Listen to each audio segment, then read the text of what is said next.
네, 안녕하십니까. 종합토론 좌장을 맡은 명지대학교의 김황직입니다. 오늘 6분의 발표가 있으셨고요. 어, 지정 토론으로 진행되기 때문에 또 6분의 토론자를 모셨습니다. 발표자분들은 소개가 됐기 때문에 생략을 하고 토론자분을 간단히 소개하도록 하겠습니다. 먼저 시립대학교 이강근 교수님 참석해 주셨고요. 네, 전통문화대학교 김영재 교수님, 네, 충북대 안대환 교수님, 그다음에 이흥건축사사무소의 이혜원 부소장님, 국립문화재연구소의 한욱 연구관님, 지벤내 이상훈 대표님, 네, 이렇게 6분 참석해 주셨습니다. 일발표부터 토론을 하겠는데요. 제가 토론문을 잠깐 보니까 질문이 작은 게 3개에서 많은 건 7, 8개까지 있더라고요. 그래서 우리한테 주어진 시간이 1시간이기 때문에 6시부터 다들 퇴근하시니까 6시 안에는 마치도록 하겠습니다.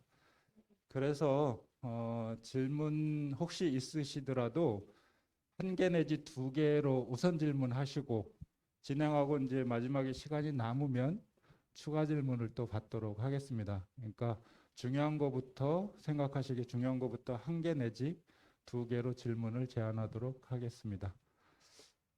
그럼 발표 1번부터 토론을 시작하겠는데요. 한동수 교수님이 발표하신 건축도로서의 개화의 의미와 가치에 대해서 이강무 교수님 토론 시작하겠습니다. 부탁드리겠습니다. 여러분 반갑습니다. 제가 첫 번째 발표에 대해서 질의를 맡은 이강근입니다. 질의의 요지문은 가지고 계신 발표 요지집에 26쪽, 27쪽에 실려 있습니다. 그래서 이걸 제가 다 읽을 필요는 없을 것 같고요. 이미 대부분 발표를 들으셨을 것이기 때문에 제 질문 핵심 부분만 간단하게 말씀드리겠습니다. 갖고 계신 책자 26쪽의 아래에서 3번째 줄입니다. 한 교수님의 글을 읽으면서 많은 것을 알게 되었고 또 새롭게 깨닫기도 하였습니다만 몇 가지 궁금한 점도 또 생겼습니다.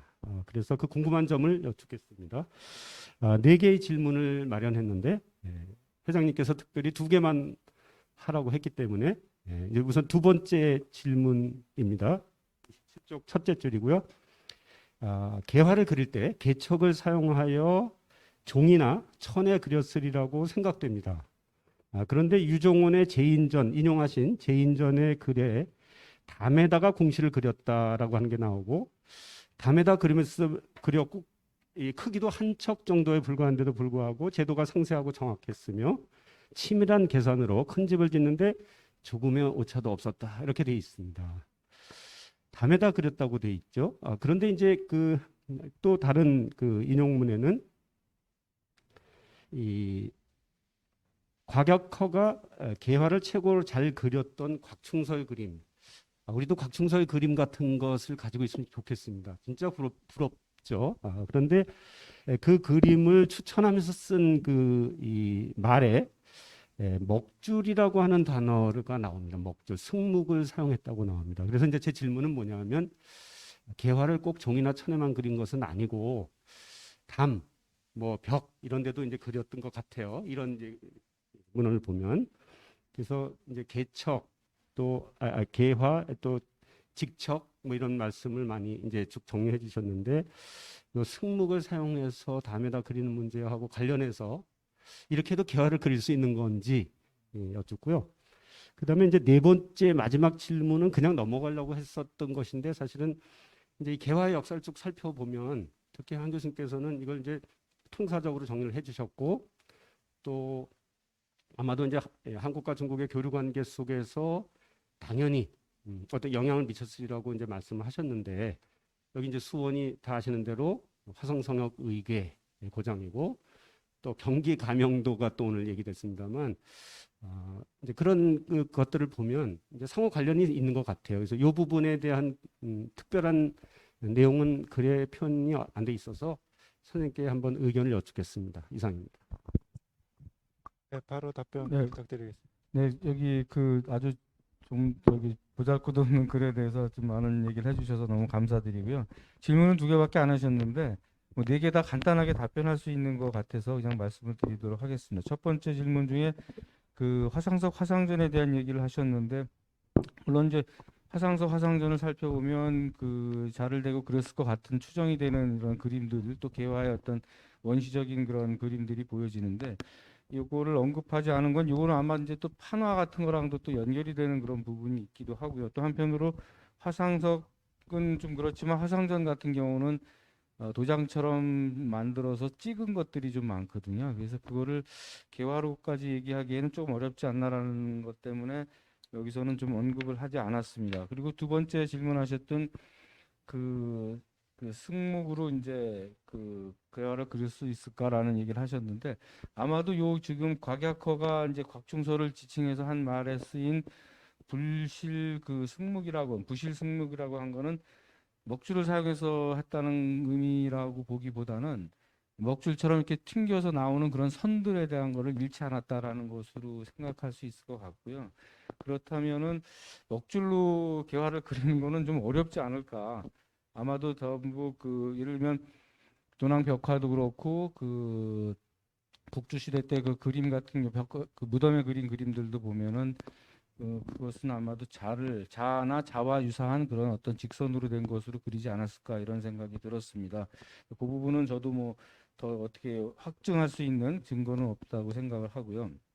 그다음에 세 번째 질문하신 개척의 길이를 61cm 하셨는데 명나라 때의 척도는 아마 제가 알기로는 320으로 알고 있습니다. 그래서 뭐 거의 두 척에 가까운 그런 건데 저도 실물을 아직 보진 못해서 문헌상에는 여러 논문에서 이 명대 개척에 대한 언급을 항주 원림국에 있는 걸 얘기를 하고 있는데 그게 아마 조사가 됐던 모양이에요. 그래서 이제 61척이라는 61cm라는 말이 나와서 거의 두 척에 가까운 61 보통 이제 그 5대 시대 같은 데가 310 이렇게 정도 생각하고 명나라 때 같은 데는 320 정도를 보고 있어서 거의 두 척에 가까운 길이라고 보여집니다.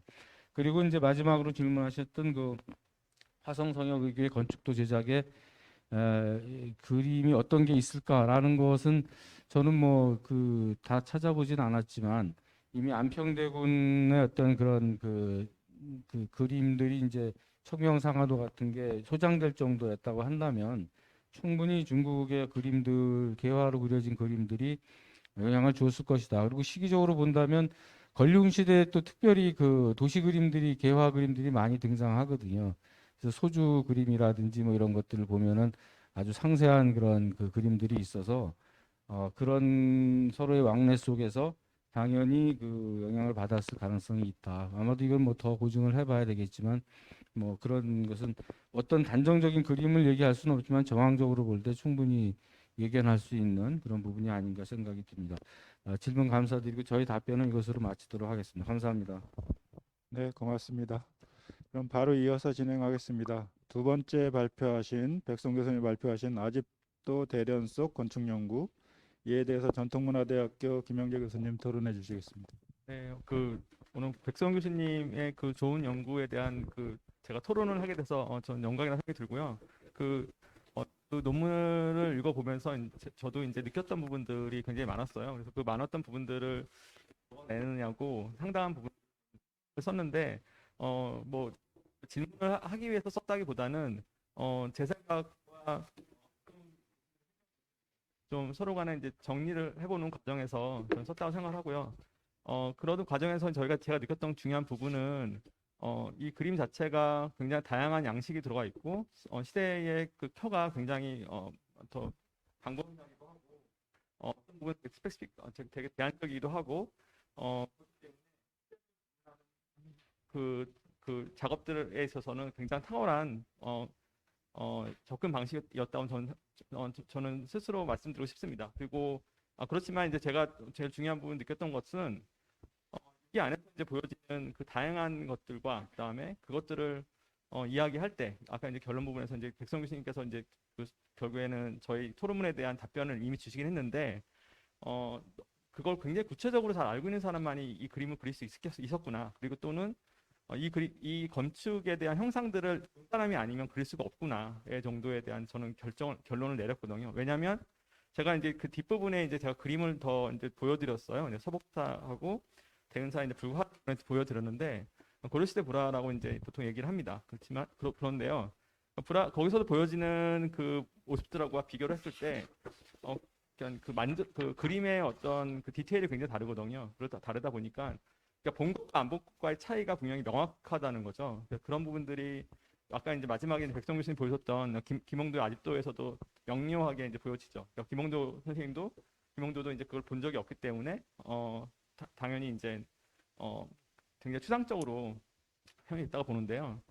그런 차원에서 제가 이제 질문드리고 싶은 것은 이미 이제 답변 드린 거에 대한 어떤 거보다는 이제 아까 새롭게 이제 몇 가지 그림들을 보여주셨는데 그러면 그럼 우리가 그럼 다시 이제 그 고려 불화에서 보여지는 그런 부분들을 봤을 때 그런 차이점들이 발견되는 이유가 무엇인가에 대한 것들 그리고 그 차이를 통해서 우리가 알 수 있는 것이 무엇이 될 수 있는가에 대한 부분들을 좀 간단하게 좀 말씀 부탁드리겠습니다. 예, 질문 감사드립니다. 예, 간단하게 답을 드리도록 하겠습니다. 이게 답을 드리기가 상당히 어려운 일인 것 같습니다.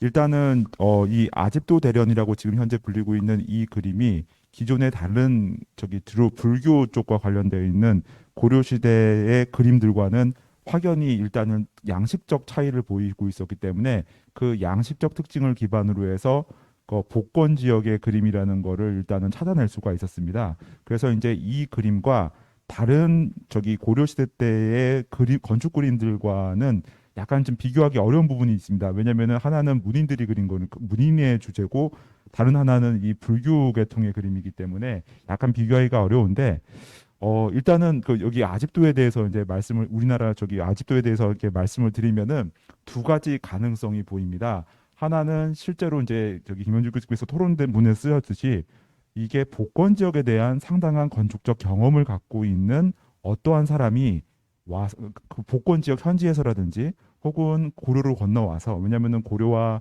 이 복권 지역 특히 복권 지역에 있었던 천조항은 고려와의 교류가 대단히 빈번했고 거기 가 보시면 사실 고려관도 아직까지 터도 남아 있습니다. 예, 그래서 그런 거를 고려봤을 때는 이 사람들이 와서 이런 것들을 그리지 않았었겠냐라고 하는 추측도 말씀해 주셨습니다. 저는 그 가능성도 충분히 높다고 봅니다. 왜냐하면은 여기에 있는 건축적 특징들은 건축적 경험이 없으면은 표현하기 어려운 이런 부분들도 있습니다. 근데 그렇게 단언하기 또 어려운 부분이 좀 있습니다. 이게 뭐냐면은 건축을 제대로 그러니까 이 정도의 그림, 그러니까 복식이라든지 기물이라든지 다양한 당시에 유명했던 화제들을 자기 그림 속에 운용할 만큼 아주 다재다능하고 했던 이러한 분이 그림을 그릴 때 개화, 즉 건축 그림에 대해서는 상당히 좀 미숙했다는 겁니다. 그러니까 저희가 요소 하나하나의 양식적 특징을 제가 말씀드렸지만 그러면 이게 제대로 국법에 맞게 그려졌냐라고 보면은 다 틀립니다. 예, 상당히 많이 틀립니다. 상당히 많이 틀리는 부분이 있어서 이분이 건축에 대한 건축을 그리는 개화, 개척을 사용하는 방법이라든지 이런 것들을 전문적으로 배우신 것 같지가 않습니다. 또 두 번째로는 아까 한동수 교수님께서 개척을 보여주실 때 두 개가 이렇게 평행사변용으로 움직일 수 있는 그런 개척을 보여주셨는데 여기 내부에 있는 것들에 이거를 보시면은 사실상 소실점이 다 다르고 한 폭에서도 여러 개가 나옵니다. 그러니까 기본적으로 개화의 전문적인 구도법도 잘 모르시는 분입니다. 예, 그래서 이분이 그러니까 건축의 하나하나의 양식적 특징을 봤을 때는 복권 지역에 대한 이해가 상당히 높으신데 또 어떻게 봤을 때는 개화에 대한 전문적인 수련을 거치지 않은 것 같습니다. 그래서 여전히 두 가지 가능성인 것 같습니다. 하나는 복권 지역 출신의 어떤 분이 그려주신 거라는 거랑 그다음에 두 번째로는 한국 분이 그 복권 지역에서 건너온 다양한 어떤 그 그림들을 보고 그림들을 조합해서 그리지 않았을까라는 생각도 듭니다. 단 이제 약간 좀 문제가 있는 게 두 번째 가설에 약간 문제가 있는 게 지금 제가 중국에서 제 취미가 개화를 수집하는 겁니다. 그래서 다양한 개화들을 한 10여 년 동안 20여 년 동안 모았는데 복권성 개화를 본 적이 없습니다. 예, 그래서 저도 깜짝 놀랐습니다. 왜냐면은 중국 국내에서 복권성이 남송시대 때 중국의 어떤 문화적 중심지가 되고 그 복권 지역 분들이 상당히 문화적 자존심이 높은데도 불구하고 복권 지역의 개화가 여태까지 알려진 게 없습니다. 근데 만약에 이게 복권 지역과 직접 관련이 있는 그림이라면은 한국에서보다 도리어 중국에서 더 큰 반향을 일으킬 것 같습니다. 그래서 이게 그래서 정확하게 이걸 그리신 분의 국적을 판단하기는 어려운 것 같습니다.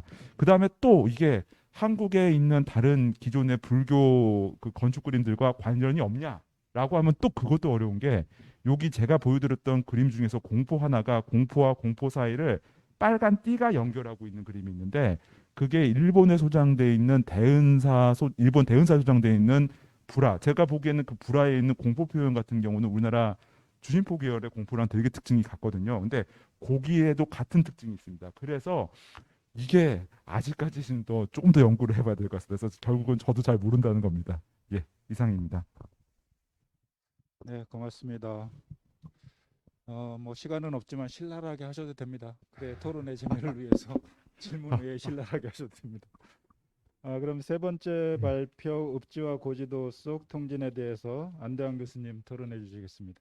예, 이현우 선생님께서 어떤 건물에 대해서 새로운 데이터를 찾아내시고 자료를 찾아내시고 그 또 기존의 데이터에서 새로운 정보를 찾아내서 비교 분석을 하셔서 통진 이청임을 증명하시고 그걸 복원 계획도까지 만드시고 실제로 복원하는 그런 어떤 코스를 처음부터 끝까지 다 이루어 나가신 과정들을 보여주셨어요.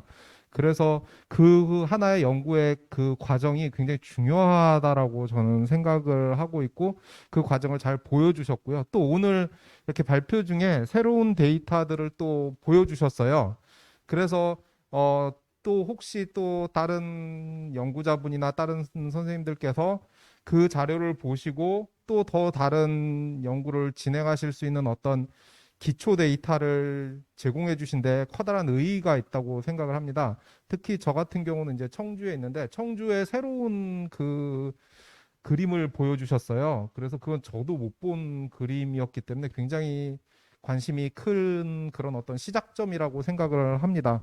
그래서 제 토론문의 이제 첫 번째 질문이 제 사실은 질문이에요. 이게 처음부터 끝까지 굉장히 좋은 프로세스로 진행되고 굉장히 고생스러웠을 거라는 게 딱 보여요. 새로운 자료를 찾는 게 사실은 어디서 나올지도 모르고 그걸 계속 시간을 들여서 노력을 해서 찾아야만 찾아지는 그런 자료이기 때문에 이게 로우 데이터라는 것들을 구축하는 게 굉장히 힘든 일인데 이러한 방법과 과정 속에서 혹시 저같이 이제 새로 청주를 다시 한번 연구를 하게 된다면 그러면 이런 연구자분들이 이 과정들을 통해서 좀 더 이렇게 주의해야 되거나 봐야 되는 어떤 관점들이 있다면은 그것을 말씀해 주시면 아마 다른 연구를 진행할 때도 훨씬 더 도움이 될 거라고 생각을 해서요.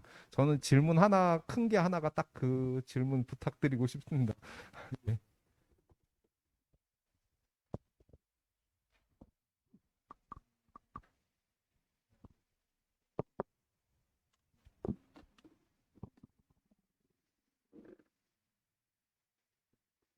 길게 누르니까 꺼져 버리네요.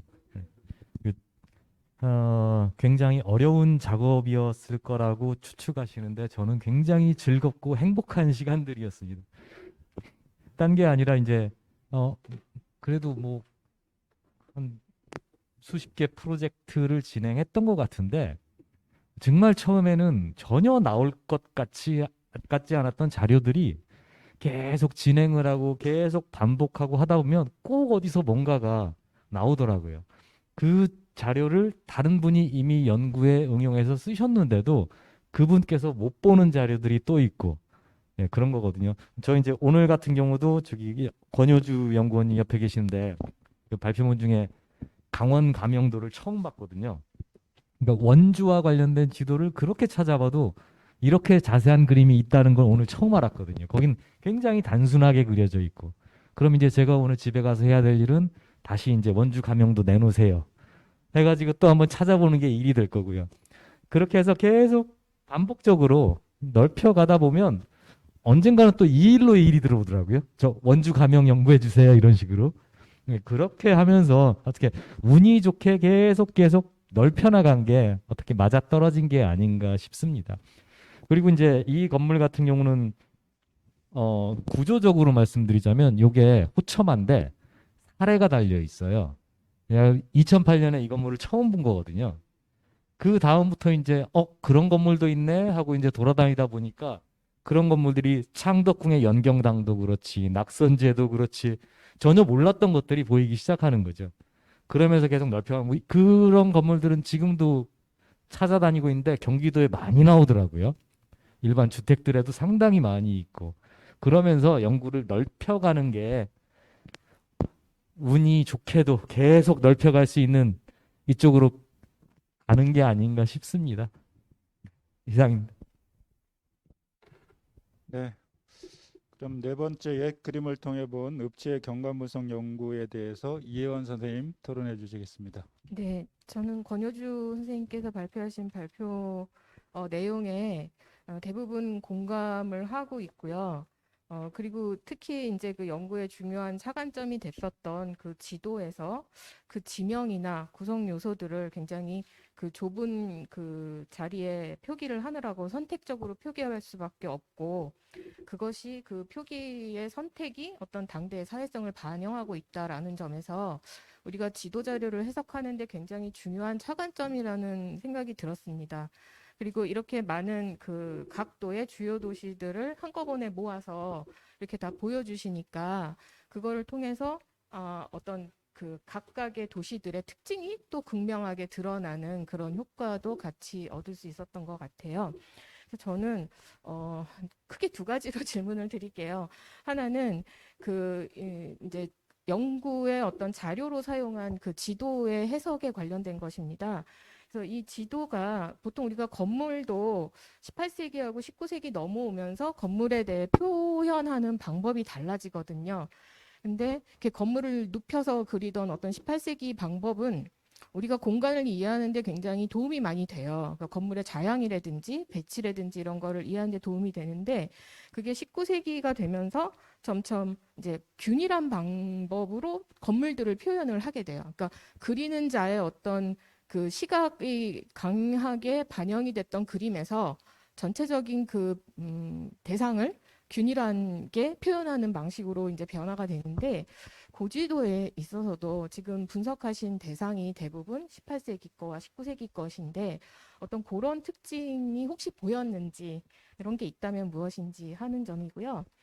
두 번째는 이제 도시에 관련돼서 얘기를 이제 이 지도를 통해서 우리가 도시를 보셨기 때문에 그래서 그 내용들이 발표 내용 중에서 그 1872년 지방지도에 행정적인 필요성이 더 반영되었다.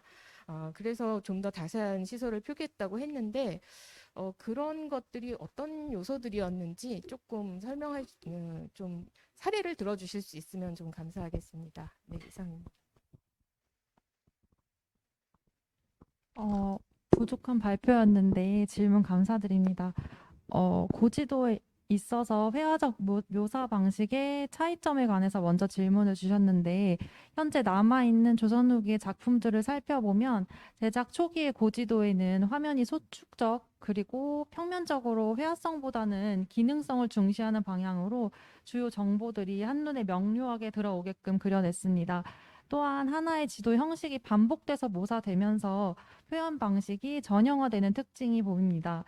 9년 지도집의 경우 지면의 크기가 한정적이었기 때문에 많은 경관을 표기하기는 어려움이 따랐을 것으로도 생각됩니다. 이후 18세기 후반에서 19세기를 지날수록 제한된 범위에서 제작 유통되던 공적 지도가 보다 광범위하고 실용적 또는 개인적인 수요에 부응하면서 지도의 내용과 합풍에도 새로운 변화가 보입니다. 객관적인 사실성과 회화성이 둘 다 부각되는 모습인데 병풍과 같이 화면의 크기가 커지고 표현되는 경관이 더욱 자세해지면서 투시도법 등을 사용하여 성곽 및 건물 등을 입체적으로 표현하였습니다. 또한 18세기 실경산수화의 유행 아래에 해주도 병풍을 비롯한 평양성도 여러 점에서 산과 바위를 표현하는 준법이나 나무를 표현하는 수지법 등 표현 기법도 풍부해지며 실경산수화적 요소가 많이 보이는 것을 확인할 수 있었습니다. 그리고 두 번째로 1872년에 어떤 경관 요소가 어떻게 자세히 나타났는지에 대해서 질문 주셨는데 여지도와 같은 18세기 9년 지도는 비교적 소축적을 사용해서 화면의 읍성을 작게 표현하고 주변부를 넓게 포치하여 표현한 것이 특징입니다. 때문에 읍성을 작게 그리고 내부 경관을 선화당이나 객사, 중형과 같은 주요 경관 몇 개만을 추려서 표기하였습니다. 반면에 1872년 지방지도 제작에 이르면 흥선대군 집권기와 맞물려서 1871년 지방실정을 세세하게 담은 읍지를 바탕으로 제작되었기 때문에 상대한 세부 경관을 보여주는 지도를 제작할 수 있었을 것으로 보입니다. 이와 더불어서 18세기 후반부터 꾸준히 제작되어 온 가명 소재지를 제재로 한 병풍 등의 영향을 받아 대축적으로 제작하며 세부 경관을 꼼꼼히 기재했을 것으로 보입니다. 일례로 1872년 지방지도 전주지도, 함흥부지도, 해주지도에 공선화, 창고, 성지와 기타 군사시설 장시의 표기에 이르기까지 다양한 요소에 걸쳐 아주 자세한 상황을 살펴볼 수 있었습니다. 감사합니다. 네, 고맙습니다. 다섯 번째 경기 가명 디지털 보건 연구에 대해서 한욱 선생님 토론해 주시겠습니다. 예. 오늘 그 양형우 선생님의 경기 감형의 디지털 복원에 대한 과정을 잘 들었습니다. 굉장히 감사드리고요. 들으면서 이제 사실 이 발표 내용에 의한 그 경기 감형뿐만이 아니라 사실 디지털 복원에 대한 전반적인 것들을 한번 이 자리에서 한번 같이 생각을 해보자 하는 의미에서 이제 몇 가지 그 질문들을 생각을 해봤었는데요. 실제로 저희가 그 디지털 복원을 하는 데 있어서 디지털 복원이 무엇인가에 대한 질문입니다. 실제로 저희가 그 디지털 복원이라고 하지만 그 이전에도 디지털 복원이라고 하지 않고 그냥 3D 모델링이라는 이름으로 비슷한 작업들을 굉장히 많이 해왔었는데 그러한 작업들과 이제 저희가 지금 하고 있는 디지털 복원이라고 하는 작업이 무엇이 다른지 그리고 실제로 그 디지털 복원이라고 했을 때 그 디지털 복원이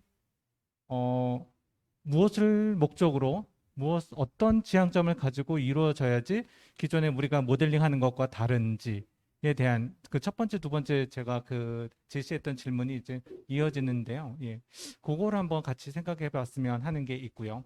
또 다른 하나는 사실 이렇게 그 디지털 복원이 이루어지는데 그것들이 얼마만큼 그 디지털 복원이라고 하는 그 가역성이 굉장히 자유롭긴 하지만 그럼에도 불구하고 그 문화재가 갖고 있는 어떤 진정성이 이 디지털 복원 과정에서도 드러나야 될 것 같거든요.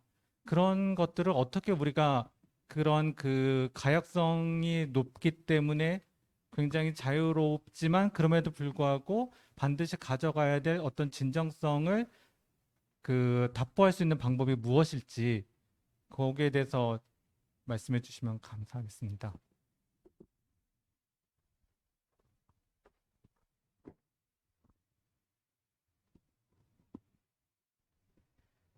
네.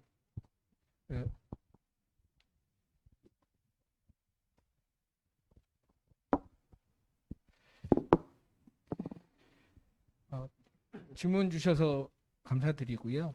일단 사실 20년 동안의 문화재 실측 설계업의 현업에서 종사한 실무를 중심으로 살아왔고요.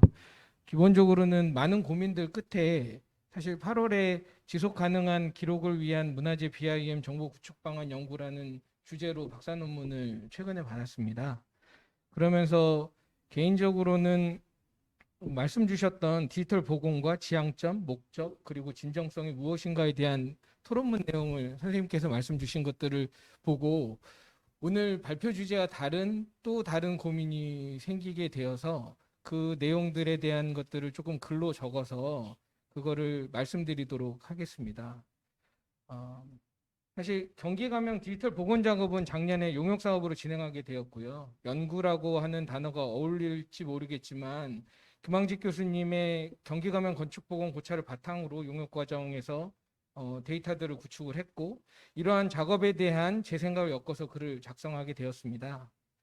저는 그 말씀드린 것처럼 20여 년 동안 실무 일들을 진행을 해왔고 지금 현재는 문화재 수리정보 DB 구축과 수리 이력 통합 BIM 모델링 그리고 한양도성 타임머신 복원 모델링, 정밀실측을 통한 BIM 작성, 그리고 보수 정비 종합계획과 같은 사업들을 하고 있습니다.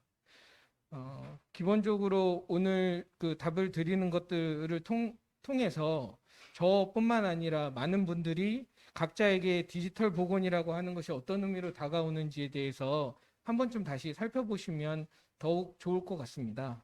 그래서 그럼 무엇이 디지털 복원이고 목적과 지향점이 어디이고 라는 질문에 대한 먼저 답을 해보겠습니다. 복원이라고 하는 것은 무엇일까요? 복원은 문화유산의 물리적 상태를 특정 시점의 기준으로 문화유산의 상태를 되돌리는 것을 의미한다고 생각을 합니다. 이러한 복원의 기준 시점이라고 하는 것과 또는 기준을 어떻게 설정하려고 하는 것인가에 대한 문제가 여기에 내포되어 있다고 생각을 합니다. 그럼 그냥 일반적인 복원은 그렇고 디지털이라고 하는 것은 또 어떤 의미일까요?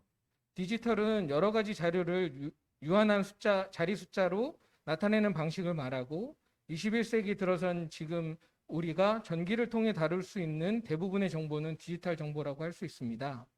2020년대를 살아가는 우리는 기존의 아날로그 기반의 전자장비들이 디지털 기반으로 변화하는 것을 경험하고 있습니다. 디지털은 아날로그의 반대 개념이라고 할 수 있는데요. 0과 1, 흑과 백, 온과 오프처럼 중간중간에 어중간한 정보가 없고 좋고 싫고 옳고 그름이 확실하다고 말씀드릴 수 있겠습니다. 단순하기 때문에 혼동의 가능성이 매우 낮고 이것은 신뢰성으로 연결이 된다고 말씀드릴 수 있습니다. 반대로 어떤 종류의 신호라 할지라도 부드럽게 표현하기에는 한계가 있을 수 있다고 생각이 됩니다. 극단적이기 때문이죠. 디지털은 새로운 기술, 그 기술이 뭔지는 모르지만 그 기술을 이용하는 사람들에게 신뢰를 주는 데 필요한 기술이라고 생각을 하고요. 막연한 신뢰를 의미하는 말일 수도 있을 거라고 생각이 됩니다. 우리는 이러한 디지털 시대를 살아가고 있는데요. 이러한 시대의 디지털 복원은 도대체 이전의 복원과 무엇이 다른지, 그리고 우리가 어떻게 해야 하는 건지에 대한 고민을 하게 되었습니다. 그래서 디지털 시대에 살아가는 사람들의 반응이 두 가지 정도로 요약이 된다고 하는데요. 하나는 새로운 기술에 몰두하는 사람, 이른바 얼리 어댑터라고 하는 사람들이 새로운 기계와 기술에 심취하고 즐기는 사람들이고 내용보다 형식을 중요하게 여기거나, 그래서 좀 더 과장하게 표현하면 형식과 기술이 세상과 내용을 만든다고 믿는 사람들이라고 할 수 있다고 합니다.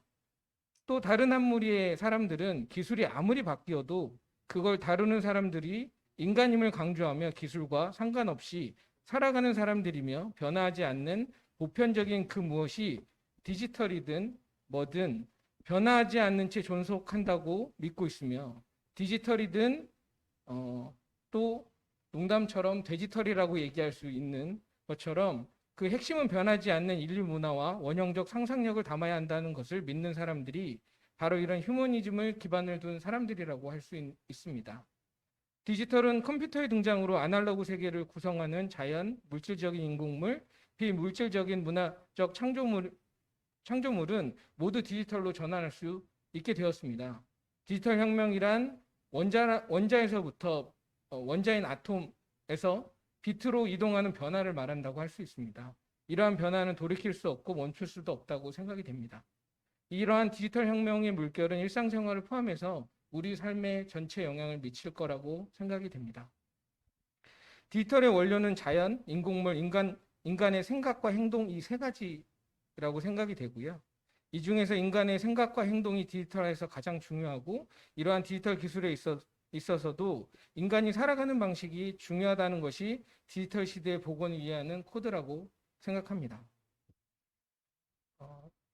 진정성에 대한 질문을 주신 거에 대한 답을 드리도록 하겠습니다. 디지털 복원에 있어서의 진정성이라고 하는 것은 영어로 authenticity라고 하고, 영어의 단어의 어원이 authenticalos라고 하는 단어인데, 이것은 자기와 정립이라고 되어 있는 합성어를 뜻한다고 합니다. 그래서 다시 얘기하자면 진정성이라는 것은 자신을 정립한다라는 의미가 있고, 진정성을 보여준다는 것은 자아를 발견하고 이 본래의 자아가 원하는 바대로 말하고 행동하며 실천하는 것을 의미한다고 말할 수 있습니다. 그래서 문화유산의 진정성이라는 것은 문화유산의 가치를 확인하고 이 유산의 가치를 유지하는 것을 의미한다고 정리할 수 있겠습니다. 저는 문화유산의 디지털 복원 작업에 있어 진정성을 확보하는 것이 문화유산의 존재 이유와 가치에 대한 본원적인 고민이 필요하다는 것을 의미한다고 말하고 싶습니다. 따라서 디지털 복원이 진정성을 가지기 위해서 일회성 복원 연구의 단기적인 성과만을 위한 사업으로 이해되지 않기를 바랍니다. 단기적 사업으로 그치게 된다면 문화유산이 가진 진정성이라는 본질과 한참 거리가 먼 생각이라고 할 수 있겠습니다. 디지털 복원 작업과 이후 보완과 수정, 수많은 논의를 통해서 디지털 문화유산의 지속성을 유지하는 것만이 진정성을 갖는 문화유산으로 구축될 것이고 디지털 복원에 있어 진정성을 확보하는 길이라고 생각을 합니다. 그러한 과정의 반복을 통해서 구축된 문화유산과 그 가치는 우리 사회에 이익을 가져다 줄 것으로 생각합니다. 디지털 복원 작업이 문화유산을 단순히 어떤 상태, 시기로 되돌리는 것을 넘어서 공익적인 사명을 갖고 복원 대상에 대한 깊은 통찰을 통해 복원 문화유산의 존재 이유에 대해 보다 근원적인 고민과 결과를 만들 수 있다면 건축 문화유산에 대한 실물 복원의 대안으로서 충분한 가치가 있다고 생각합니다. 디지털 복원 작업은 문화유산의 단기적 사업과 일정 시점의 위기관리와 같은 목적을 달성하기 위해서 제작되는 것으로 진정성을 보여줄 수 없으며 지속적인 디지털 데이터 관리를 통해 도출할 수 있는 결과가 진정성의 토대이자 필수 조건이라고 생각을 합니다. 이번 심포지엄이 디지털 복원 작업의 진정성에 대한 건축 역사학계의 논의와 관심을 확산시키는 출발점이 되기를 바랍니다. 감사합니다. 네, 상세한 준비된 답변 고맙습니다. 마지막에 문화유산 가치 발굴과 활용을 위한 미래 디지털 기술에 대해서 이상훈 선생님 토론해 주시겠습니다. 예, 저희 원래 질문은 좀 간단한 거였는데요. 앞부분에 토론들을 들으니까 제 머릿속이 조금 더 복잡해지면서 다양한 생각을 하게 됩니다. 오늘 같은 기회에 이제 다양한 분들의 여러 가지 생각들을 보고 듣고 이야기를 들으니까 저 스스로도 이제 공부가 굉장히 많이 되고 있고요. 디지털이라는 게 근본적으로 이제 뭔지라는 생각을 좀 또 하게 되고요. 지금 주제가 옛그림이하고 지도라는 것을 통해서 뭔가를 이제 찾는 과정, 어떻게 보면은 탐험가, 탐정 같은 이 역사 조사하는 사람들의 역할, 여러 가지 생각이 드는데, 제가 바라보는 좀 어떻게 보면은 좀 독특한 시각일 수도 있는데, 기록 자체가 디지털일 수는 있지만 근본적으로 저는 예전부터 사람들의 머리로 뭔가를 판단할 때는 디지털화돼 있다고 좀 생각을 하고 있습니다. 왜냐하면 아날로그라는 이 어떤 체계가 굉장히 연속적이고 분리가 안 되는 것 같지만 이게 사람의 머리에 들어와서 판단하는 순간에는 이게 정해진 숫자 3.2458 뭐 이렇게 쭉 내려가는 게 아니라 3.2 이렇게 판단하는 것처럼 현실은 아날로그지만 사람들이 판단할 때는 디지털화되는 것이 아닌가 뭐 이런 생각이 좀 들고요. 홍승호 대표님의 다양한 여러 가지 노력들 보고 좀 놀란 부분들이 많고요. 또 이제 궁금한 것도 많이 생겼습니다. 첫 번째는 이 디지털이라는 게 제가 볼 때는 이제 도구가 병행이 돼야 될 것 같은데 컴퓨터라는 도구가 발전이 되고 CPU가 발전이 되고 이런 것들이 발전이 되면서 AR, VR 뭐 여러 가지가 나오고 있고 아까 말씀하셨던 디지털 트윈 또 어떻게 보면 메타버스 요즘에 핫 이슈가 되고 있는 메타버스 이런 얘기들이 가능할 것 같은데요. 이게 제가 볼 때는 그 예전에 맥루한이 말했던 것처럼 미디어가 바뀌면 세계가 바뀌는 것처럼 이런 도구들이 바뀔 때 지금 역사나 이런 것들을 기록하고 활용하는 것들이 어떠한 방향으로 좀 바뀌는 것이 아닌가.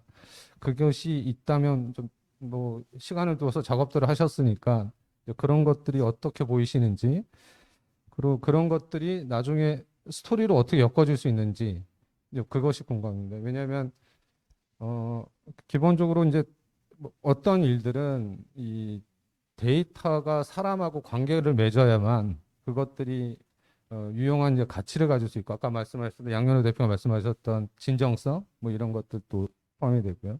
그래서 그런 것들이 하나 좀 궁금하고 이거는 이제 홍승호 대표님한테도 질문을 던지지만 저한테도 좀 계속 화두가 되고 있는 건데 다양한 문화재 관련된 이 일들을 하고 연구를 하고 하다 보면 한계라는 것들을 좀 많이 느끼게 됩니다. 이 한계가 제 스스로의 한계일 수도 있고, 또 하나는 지금 저희가 옛그림이나 지도를 통해서 뭔가를 찾아보고 분석을 하고 있잖아요. 그게 어떤 기록을 바탕으로 하고 있는데, 저도 이제 비임 작업을 하고 있고, 근데 제가 볼 때는 문화재 기록이나 유지 관리 뭐 이런 것들의 최소 단위가 도면이라고 좀 생각을 하고 있어요. 도면이라고. 근데 이제 도면들을 바탕으로 뭔가 복원을 하거나 뭔가를 현재 기록을 할 때 도면에 대한 신뢰성이 너무 떨어지는 측면이 있습니다. 이게 여건도 그럴 수 있고 이런 것들이 있고요. 이게 문화재뿐만 아니라 이제 건축도 마찬가지긴 한데 현대 건축도 그래서 도면의 중요성 뭐 이런 문제들 그리고 그런 것들이 이제 진정성하고도 또 결부가 된다고 좀 보고 있는데 그런 것들을 이제 홍승모 대표님은 또 어떻게 처리를 하셨는지 그리고 또 하나는 쌓이는 데이터가 굉장히 많으시더라고요. 저희가 하고 있는 작업에 비해서 도시 단위 메타데이터들을 통해서 뭔가를 분석하고 뭔가를 도출하는 작업들은 사실은 데이터가 너무 많으실 텐데 그 데이터들이 기존의 데이터를 활용하시거나 새로운 데이터를 이제 또 축적을 하실 때 데이터는 사실은 관리가 돼야지 데이터라고 좀 보고 있는 측면이 있습니다. 그래서 그냥 관리되는 측면이 지금 현실, 이 문화재 쪽에서의 현실과 본인들이 그 실제 작업하면서 느꼈던 어떤 방향이 좋을지 이 두 가지가 좀 광범위하게 좀 궁금합니다. 예, 질문이 많으셔가지고 뭐 첫 번째 말씀하신 것들에 대해서 저도 좀 공감을 많이 하는데요. 아까 말씀하실 때 이제 뭐 디지털을 한다는 게 뭐 이렇게 사람들이 기본적으로 생각하는 게 디지털이 아니야. 그런데 저는 약간 그걸 어떻게 추상화라고 생각을 하거든요. 그러니까 우리가 기본적으로 이제 어떤 실물들이 있지만 우리의 인간적인 생각들은 그걸 추상화해서 정리를 하지 않습니까? 근데 이제 그러한 과정들에서 저는 이제 디지털도 그냥 아까 제가 데이터라고 말씀드렸지만 사실 데이터 자체로는 데이터 자체가 가치가 있지만 그게 이제 정보화되고 또 그게 지식화되고 하는 게 결국은 그 과정이 있어서 저는 디지털이 중요한 과정이라고 생각을 하거든요. 그래서 이제 우리가 아까 말씀하신 대로 저는 도구의 발전이 뭔가 사람의 생각을 바꿨다는 데는 동의를 합니다. 근데 이제 근데 도구가 그냥 나온 게 아니라 그거는 또 사회적인 맥락에서 도구가 나온 것이기도 하고요. 그런 사례들은 우리가 건축물에 예를 들어서 서양의 건축물이 바뀌면서 서양의 음악이 바뀐 것처럼 건축물이 도구가 될 수 있는 것이고 음악 관점에서 볼 때는 그리고 또 이 건축 입장에서는 건축을 표현하는 방식이나 이런 것들이 사실은 또 중세부터 계속 바뀌지 않습니까? 그런 것들이 또 건축의 어떤 만드는 방식들과 기록하는 방식들 건축을 생각하는 방식이 바뀌었을 건데 근대로 들어와서도 사진이라는 매체가 나면서 근대 건축을 접근하는 방식에 대해서의 어떤 생각들이 바뀐 것처럼 마찬가지로 지금의 디지털이 나온 게 저는 새로운 건 아니라고 봅니다. 그 건축의 역사에서 기본적으로 매체는 계속 바뀌어 왔고 거기에서 도구가 있는데 지금 이제 디지털 도구가 나와서 이제 바뀌었는데 그럼 이 디지털 도구가 과거랑은 무엇이 다른가에 대한 생각인 것이죠. 근데 이제 저는 어떤 생각을 하냐면 현대 건축에서 디지털이라는 도구가 나와가지고 건축 얘기도 많이 파노면 얘기 많이 나오지만 아이고 예 짧게 하겠습니다. 예, 문화유산의 관점에서는 사실은 우리가 문화유산을 아까 말씀 보존 관리하고 해석하는 데 있어 가지고 지금까지 연구와 방식과 다르게 디지털의 매체에 대해서 앞으로 이제 해야 될 시점이 되지 않나에 대해서 내가 질문을 던진 것이고요. 그러한 디지털 매체가 가지고 있는 많은 가능성들이 있기 때문에 이제는 우리가 문화유산을 연구함에 있어서 데이터 기반의 연구들이 좀 더 이제 필요한 시점에 올라오지 않나 생각해서 제가 그런 질문을 이제 드린 것입니다. 그래서 우리가 이제는 옛날에는 이제 어떤 발굴 분야도 그렇고 이 발굴지는 내가 전공이야 이런 어떤 자기의 어떤 영역들이 있었습니다만 이제는 그것들이 좀 더 벗어나서 데이터가 된다면 저는 한국 건축의 경기도 건축에 대한 연구, 한국 건축에 대한 연구도 세계에서 다 같이 연구할 수 있는 분야라고 보거든요.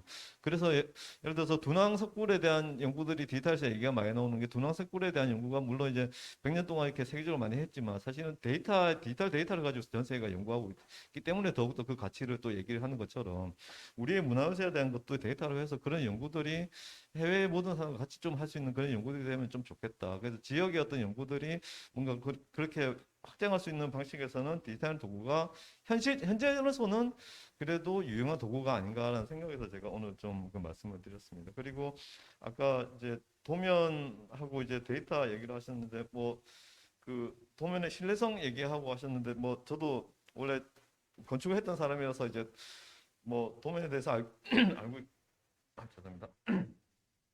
알고 있긴 하지만 이 도면이 문화유산에 관한 도면이 조금 다르다고 생각을 합니다. 그러니까 기존에 설계하는 도면은 뭔가 만들기 위한 도면이라면 문화유산 도면은 기록하는 도면인데 이게 도면만으로서 과연 충분한 것인가에 대한 논의들은 계속 있어 왔었고 그리고 이제 거기에서 도면에 대한 것이 그럼 핵심은 무엇인가 문화재를 기록할 때 뭐 이런 얘기들은 계속 있어 왔었던 것 같습니다. 근데 그 물론 아까 말씀하신 도면이 우리가 3D로 만든 거 2D로 했을 때 뭐 정합이 안 되고 해서 이게 믿을 수 있는가 이런 말들에 대한 말도 많지만 어떤 기본적으로는 우리가 제도적으로는 도면에 대한 신뢰성에 대해서는 제도적으로 어떤 그 문화재에 관한 기술에 관련된 데서 할 수 있게끔 사회적으로 일단은 위임이 되어 있습니다. 그래서 제도적으로 일단 신뢰성 있는 부분은 있지만 거기에 부족한 부분도 있을 것입니다. 그런데 그 부족한 부분을 어떻게 제도적으로 메꿔야 될 것인가는 전문가들끼리 또 논의해야 될 부분 같고요.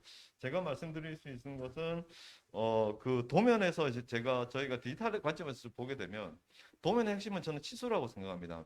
그럼 뭐 형태도 있겠지만 매트릭에 대한 치수가 사실은 도면의 핵심이라고 생각을 하는데 그 매트릭에 대한 어떤 기준들이 사실은 제가 그 문화재 쪽 작업을 해보면 다 좀 다른 것 같습니다. 그리고 그 어떤 부재를 어떻게 표현할 것인가, 어떤 치수로 할 것인지에 대해서 제가 디지털하는 입장에서는 그 치수들을 저는 입력을 해야 되는 입장이기 때문에 그런 측면에서 좀 어떤 가이드라인들이 좀 있으면 좋겠다는 생각을 평소에 많이 하고 있고 뭐 이제 영국의 잉글리시 헤리티지 같은 경우는 기본적으로 BIM이나 뭐 이런 것들 하기 전에 매트릭에 대한 어떤 기준부터 만들고 시작을 하거든요. 그럼 우리도 사실은 그런 부분에 대한 논의들이 지금은 디지털로 전환 시점에서 이제 얘기를 좀 출발해야 되지 않은가 하는 좀 제가 오히려 또 그런 좀 얘기를 좀 드리고 싶고요. 그다음에 데이터 관리에 대한 부분은 결국 그 두 가지입니다. 하나는 데이터 관리의 주체가 누가 될 것인가. 두 번째는 그 데이터의 어떤 관리 신뢰성을 누가 부여할 것인가의 문제인데요. 예를 들어서 문화재를 우리가 기록을 하고 있지만 디지털이라는 데이터 자체도 이것도 변형이 되는 겁니다. 이제 그래서 이 데이터의 어떤 그 원본성에 대한 얘기도 계속 얘기가 나오고 있는데요. 물론 지금 최근에 이제 블록체인이나 이런 기술들로 해서 그런 것들을 극복해 나가는 이제 방식들이 있지만 뭐 그런 기술들도 저는 이제 문화재 쪽 뭐 이런 도면들에 대해 뭐 어떤 진정성에 대한 얘기 충분히 활용할 수 있다고 생각하는데 중요한 것은 그 데이터의 관리를 누가 할 것인가의 문제입니다. 그러니까 지금 뭐 문화재청이 하고 있는 것도 있고 지자체도 하고 있는 것들이 있는데 지금 문화재 관련된 아까 말씀드린 이제 보존 관리에 대한 데이터들 같은 경우에는 사실은 생산의 주체는 다 지자체들에서 나오고 있고 문화재청에서 관리하는 게 아니고 문화재는 그냥 통화만 하고 이제 그런 걸 내려다 줄 뿐이지. 그래서 이런 것들의 데이터들을 어떻게 지역에서 어떻게 할 것인가에 대한 논의들도 사실은 중요하고요. 물론 이제 그것이 문화재청에서 만들어 놓은 시스템에서 돌아가긴 하지만 이제 그런 그 어떤 데이터 관리 주체에서의 주체 역할에 대한 부분도 필요하겠습니다. 그래서 뭐 저는 이제 뭐 그런 측면에서 뭐 아카이브 센터에 대한 얘기들도 나오고 하는데 이런 주체에 대한 문제들은 그 분명히 그 어느 공공에서 그냥 해서 될 건 아니고요. 어떤 기관을 정해서 될 건 아닌 것 같고 그것이 저는 분산되어 있을 수도 좋다고 봅니다. 디지털 관점에서는 기본적으로 분산을 원칙으로 하는 것이거든요. 예를 들어서 지금 국가진흥원 같은 경우에도 안동에만 있었지만 지금 또 지역적으로 이제 확장이 되고 있지 않습니까? 그러면 그 데이터에 대한 관리의 주체는 지역이 돼야 된다고 저는 생각합니다. 그게 그 데이터의 주인의 의식이 있거든요. 그게 스튜어드십인 것이고 그래서 그러한 부분에서 어떻게 보면 이제 이 문화유산 관리에 대한 데이터들을 지자체들 또 지역의 또 지금 경기문화연구원 같은 이런 어떤 지역의 단체들이 이제는 그 데이터의 그 어떤 관리의 주체로 이제는 좀 더 중요성이 부각되지 않을까. 아까 말씀드린 그 대학에서의 관리의 주체도 이제 도서관이라는 조직이 책이 아니라 데이터의 중심으로 올라오는 것처럼 마찬가지로 문화재도 그런 지역의 어떤 중심의 어떤 기관들이 좀 더 이제는 얘기가 될 시점이 아닌가 생각합니다. 네, 감사합니다. 잘 협조해 주셔서 그래도 시간 내에 1차 토론은 마친 것 같습니다. 시간을 충분히 못 드려서 죄송하다는 말씀 드리고요. 그래도 조금 남아 있으니까 혹시 추가로 뭐 이건 지정 토론이지만 그거에 관계없이 혹시 추가로 질문하실 분이 계시면 질문을 해주시면 좋겠습니다.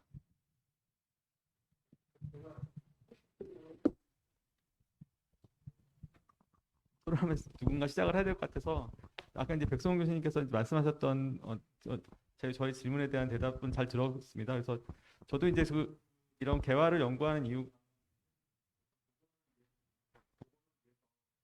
복원을 위해서 한다고 생각을 하긴 하는데 어떤 건물들을 재현한다든지 아까 이제 방금 이제 경법처럼 어떤 그 새로운 관점을 가지고 이제 재현하는 데 사용한다고 생각하거든요. 그렇다면 이제 아까 보여줬던 이제 뭐야 그 그림에서 보여지는 개화에서 보여지는 그 그림들에 대한 정보들이 에 대한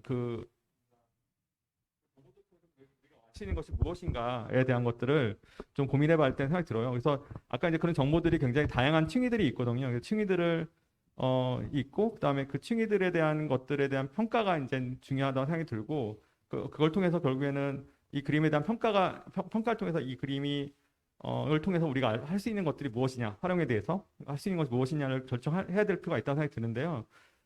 지금 여기 이 개화에서 보여지는 그림들에서 보면 굉장히 층위들이 이렇게 굉장히 다양하거든요. 그러니까 뭐 아까 말씀하셨던 부분들이 이제 관모나 이제 회화나 이제 건축에 대해서 다 이렇게 뭔가 다 고증을 하셨고 특징적인 부분들 잡아서 이야기를 했는데 실제로 보여줬던 이제 개화에서 보여지는 전체적인 어떤 큰 갈래들이 되게 다양하게 이제 엮여 있다는 거죠. 근데 그것들을 딱 특징적으로 이제 생각하고 14세기 말이라든지 아니면 중국 사람이 그렸다고 하는 부분들에 있어서 이제 어떤 특징적으로 특정하기가 좀 쉽지 않을까 생각이 좀 들었어요. 그래서 제가 정리를 하면서 보면은 그렇다면은 이제 아까 이제 특히 이제 아까 제가 다시 역으로 얘기했던 이제 고려 불화했던 그걸 불화를 통해서 결국에는 우리가 알 수 있는 것들은 이제 결국엔 재현을 하든지 복원을 하는데 활용을 하는 것인데 근데 그렇다면 이제 그 관계 속에서 뭔가 큰 차이들이 좀 존재하기도 하고 그다음에 어떤 우리가 알 수 있는 이제 고려 시대 때의 건물들에 대한 유출이라든지 그런 것도 피할 수 있을 것 같기도 하고요. 분명히 그러니까 중국의 영향을 방해 받았겠죠, 저희는. 그렇다면 그걸 통해서 우리가 이제 어떤 비슷한 점이나 유사한 점이나 다른 점들을 찾아내야 되는데 근데 불화에서 보여지는 그 그림 저기 분석했던 그 개화에서 보여지는 그림은 뭔가 이제 굉장히 중국적인 것들이 굉장히 크고 특히 이제 서봉사에서 보였던 태원사 대웅전 물론 이제 17세기 따라 재건되긴 했지만 종수되긴 했지만 굉장히 초기적인 특징을 갖고 있고 단청도 마찬가지고 전체적으로 관모나 전체적인 형상들이 요약해 주시죠. 네네. 요약해서 해 주세요. 네네네. 죄송합니다. 다양한 그 층위들이 있거든요. 근데 그거를 딱 특징적으로 14세기 말이다. 중국 사람이 그렸다. 한국 사람이 그렸을 것이다.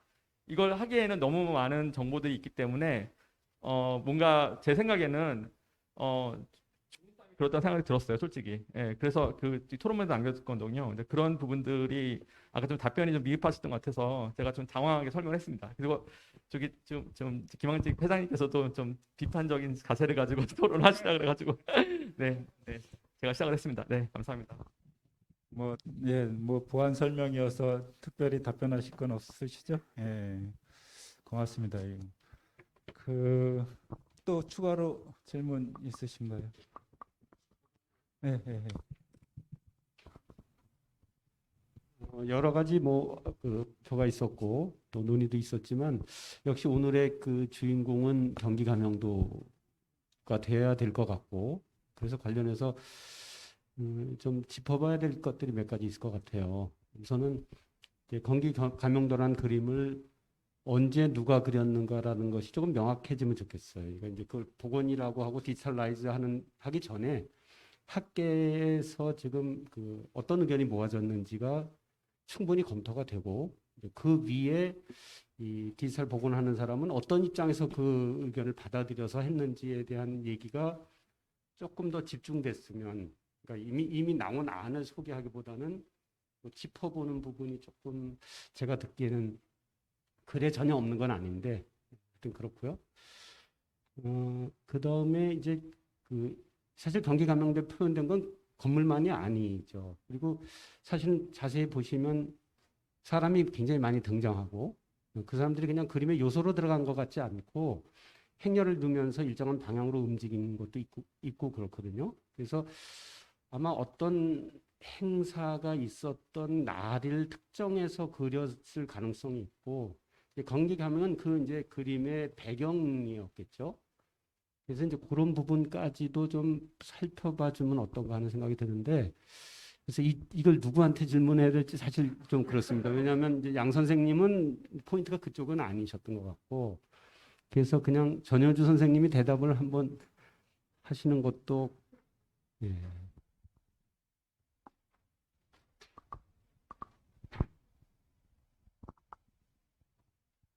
어, 제가 답변을 제대로 할 수 있을지 잘 모르겠는데, 어,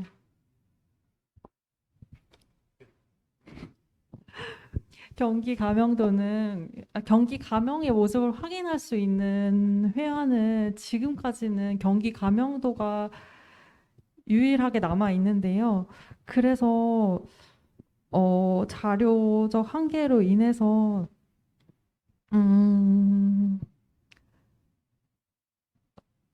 네. 자료적 한계로 인해서 추후 연구의 보완이 필요하다고 생각합니다. 감사합니다. 제가 짧게 저도 보강으로 좀 의견을 드리고 싶습니다. 사실 이제 김왕직 교수님 원고를 받아들고 저희가 짧은 기간 동안 이제 복원을 하다 보니까 네, 보고서 보시기 바랍니다. 시간 관계상. 네. 그래서 메인 건물들 위주로 이제 모델링 작업들을 했는데요. 아까도 이제 백성훈 교수님이 쉬는 시간에 그 신당 쪽 근처에 이제 출입구가 하나 있는데 거기 사람들이 이렇게 모여 있거든요. 그 출입구를 통해서 사람들이 다녀야 하는 이유들이 분명히 있었을 것이고, 그런 부분에 대한 설명들, 그리고 그런 부분에 대한 분석, 이런 것들 말씀 주신 것처럼 인물과의 어떤 행사와의 관련된 부분들에 대한 연구들은 당연히 필요한 부분들입니다. 근데 사실은 저희는 용역 사업을 통해서 짧은 기간에 이 작업들을 하다 보니까 한계가 있어서 이제 마무리가 됐고요. 다만 이제 저희가 이제 VR 클립이라고 하는 형태로 이제 웹사이트를 만들 예정입니다. 그래서 이제 이게 경기문화재연구원에서 어느 정도로 이제 지원을 하시거나 하실지 모르겠지만, 여러 학계 또는 사실 도면을 이해하지 못하시는 인문학을 하시는 분들도 계실 거거든요. 그래서 여러분들이 의사소통을 할 수 있는 창구를 만드는 것이 저희가 할 수 있는 역할이 아닐까라는 생각을 했습니다. 그래서 사실 용역뿐만 아니라 이 사업 이후에도 지속 가능한 부분에 대한 고민을 계속 해오고 있고, 그러한 것들을 실제적으로 만들고 있습니다. 네, 고맙습니다. 네.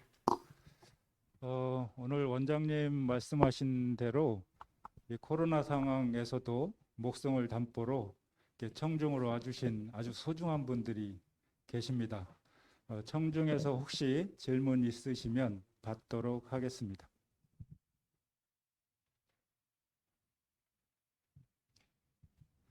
마이크 혹시 준비되나요? 한동수 교수님께 여쭙겠습니다. 그 개화가 작성됐던 시기에, 그리고 그 이후의 시기에 한해서 그 궁궐을 건축했을 때 그 당시 그 도면이 있었는지, 아니면은 도면을 어떤 개화와 관련돼서 어떤 방식으로 작성했는지 가외 질문이지만 질문드립니다. 네, 감사합니다. 그 개화가 어느 시점에 이제 그려졌는지를 정확히 얘기할 수는 없고요. 아까 말씀드렸던 뭐 이런 그 시대, 뭐 또 아니면 뭐 지금 아주 절정기에 달했을 때가 이제 북송식이라고 보통 이제 그 개화 연구자들 사이에서는 얘기를 하고 있는데, 지금까지 그 고건축 도면으로 가장 오래된 거라고 할 수 있는 것들이 영조법식이라든지 이런 책에 실려 있는 거 정도이기 때문에 분명히 도면을 그렸겠죠. 근데 그것이 어떤 형식의 그림이었는지는 지금은 알려진 거는 청나라 때 양식내 그림이 제일 잘 알려진 것들입니다. 그래서 그 사람들이 그린 그림은 뭐 아까 말씀드린 대로 개화에 기반을 두고 있다는 것을 분명히 말씀드릴 수 있을 것 같고요. 뭐 더 올라가서의 어떤 구체적인 도면들에 대한 얘기들은 저희가 간접적인 자료 이런 것들밖에는 지금 없는 것 같습니다. 제가 아는 바에서는 뭐 그 정도 말씀드릴 수 있을 것 같습니다. 네, 고맙습니다. 저 시계가 좀 느리군요. 제 시계는 벌써 6시가 다 돼서 이제 혹시 마무리. 위원장님 한 말, 네, 제가 네. 다른 걸 이거 지금 질문하시는 거 말고 다른 거 하나 얘기 드려도 예. 될까요? 디지털 쪽 얘기를 좀 네, 하나 네, 드리고 네. 싶은 게 있어요. 네, 잠깐 1분 정도 좀 사용을 하겠습니다. 아마 오늘 이 학술대가 이제 두 가지 초점인 것 같은데요. 그 경기 감염도라고 하는 것을 문화유산으로서 어떻게 디지털 시대에 어떻게 만들어 볼 것인가라는 이런 거였었는데 말씀들 잘 들었습니다. 저는 뭐 디지털 쪽하고는 좀 거리가 있는 사람이긴 하지만 아무래도 우리가 간과하고 있는 부분들이 있지 않은가 해서 한번 말씀을 드리고 싶습니다. 하나는 디지털의 어떤 복원이 됐든 어떤 디지털의 작업이 됐든 이런 것이 되려면 기본적으로 그 방대한 기존의 아날로그 자료들이 정교한 디지털화가 돼야 되는데 우리나라 같은 경우는 그 작업이 좀 잘 안 돼 있다는 것이죠.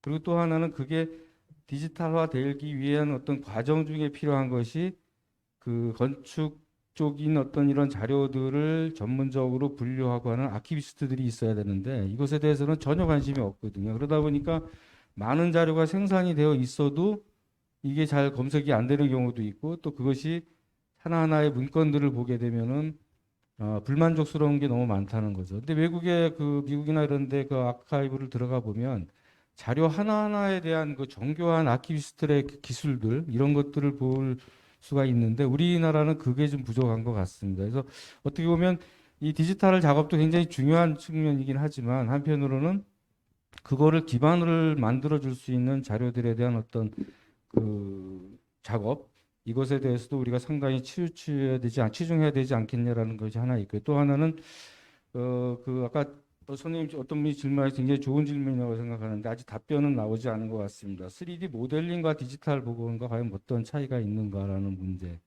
그것을 다시 뒤집어 보면은 디지털로 복원하는 어떤 시각적으로 복원하는 것이 어떻게 보면은 굉장히 많은 사람들한테 그 강요를 하는 것들인데 보기 쉽지 않아도 보게 하는 그런 부분이기 때문에 이거야말로 정말 더 정교한 작업들이 필요하다. 그래서 아까 그 플랫폼을 만들어서 그 계속적인 수정을 하는 작업 같은 경우는 아주 바람직한 것이 아닌가 이런 생각을 좀 해봤습니다. 감사합니다. 네. 하여튼 뭐 질문도 많고 의문점도 많으실 텐데 시간이 돼서 마무리를 하도록 하겠습니다. 한 교수님 말씀은 차후의 과제로 그렇게 이해하겠습니다. 오늘 그 옛그림과 지도 속에 있는 걸 통해서 경기문화유산을 살펴봤는데 다시 한번 오늘의 연구가 우리 건축사 연구에도 매우 중요하다 하는 것을 다시 한번 확인을 하게 되었습니다. 또한 굉장히 다양한 주제 디지털에 이르기까지 대상을 가지고 토론을 했었는데 그러므로 인해서 이 연구자 간의 정보 교류도 오늘 또한 잘 이루어진 것 같고요. 또 건축 고증의 가능성들이 한 단계 더 업그레이드 된 것 같습니다. 건축 그림이 굉장히 다양하게 존재하는데 오늘 주제더라었던 개화라는 것은 우리가 보면 행사라든지 여러 가지 예전엔 카메라가 없었던 시절에 기록화의 성격을 갖는 것이 아닌가 이런 생각이 들고요. 이런 개화라든지 건축도 오늘 건축도는 뭐 다루진 않았지만 사실에 입각한 그림이었었고 또 오늘 주제로 다뤘었던 지지에 나타난 것들은 어떻게 보면 상징적이고 스티커적인 느낌의 그림들이 아니었나 하는 생각이 먼저 듭니다. 이 사실을 기록하기보다는. 그리고 오늘 다루지 않은 것 중에서는 이 회화 속에서도 많은 그림들이 존재합니다만은 회화 속의 건축 그림은 오늘 주제로 다루지 않았던 것 같습니다. 그래서 앞으로도 우리가 할 일이 많이 남아있다 하는 것이 오히려 방증이 된 것이고 오늘 하루의 심포지움을 통해서 모두 다 만족할 수는 없지만 앞으로 또 이런 좋은 계획을 해서 계속 발전시켜 나갔으면 합니다. 그래서 오늘 이렇게 중요한 그 심포지움을 마련해 주신 우리 경기문화재연구원 또 원장님 또 관계자분들께 다시 한번 감사드리고요. 오늘 어려운 발표와 토론에 참여해 주신 여러 선생님들 그리고 이렇게 긴 시간 동안 또 온라인으로 청중으로 이렇게 참여해 주신 모든 분들께 다시 한번 감사드리고 행복과 건강을 기원하겠습니다. 오늘 심포지움은 여기서 마치도록 하겠습니다. 고맙습니다.